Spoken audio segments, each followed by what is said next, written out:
Hi guys, this is Gamers Rankos right here as we explore the best way to finish the Tower+Knight. The demon bosses in Demon's Souls are the hardest and most stressful part of the whole affair. Filling up on souls in the stage prior, only to have to prove yourself against a giant enemy with a massive health bar to match is almost always a daunting task.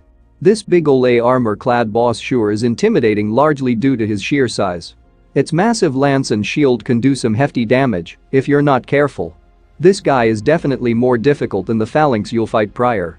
It doesn't help that the gigantic Tower+Knight isn't the only thing you have to deal with in this boss arena, as there are 8 archers perched along the surrounding balconies.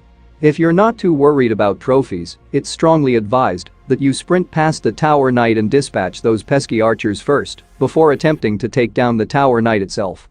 He'll still try to attack you with a ranged magic attack, but it'll likely miss as long as you don't stand too close to the balcony's edge. After taking out those 8 archers, there are 2 primary ways to exploit the Tower+Knight's weakness, which happens to be its small head.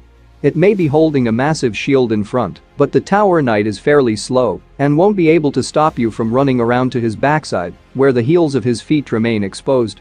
That's exactly what you should do, but be wary of its attacks. Its lance thrusts are fairly easy to dodge with a quick roll, but it's got some nasty area of effect attacks that dish out some significant damage and will knock you down to add insult to injury. Make sure you get away as soon as you see it winding up for a shield smash. It has more range than you might think. As long as you're not vulnerable to one of the Tower+Knight's attacks, get right up to its heels and start hacking away at its ankles. This won't do a ton of damage on its own, but breaking away the armor on both of his heels will cause the Tower+Knight to come tumbling down. Quickly roller sprint out of the way of his fall as it can knock you down and shorten the amount of time you have to exploit his now vulnerable state. Sprint back up to its head and slash away. This should do massive damage.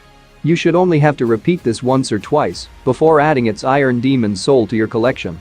If you happen to have a decent bow and a good amount of arrows or access to the soul arrow spell and have some spices on hand, killing the Tower+Knight from afar is actually quite easy given you took out the archers beforehand. If you're stuck with a sword, you'll have to take out its ankles before getting access to its weak head. If you've got a bow or some magic at your disposal, though, there's nothing stopping you from aiming straight for its face. Well, there's nothing stopping you other than that massive shield of his.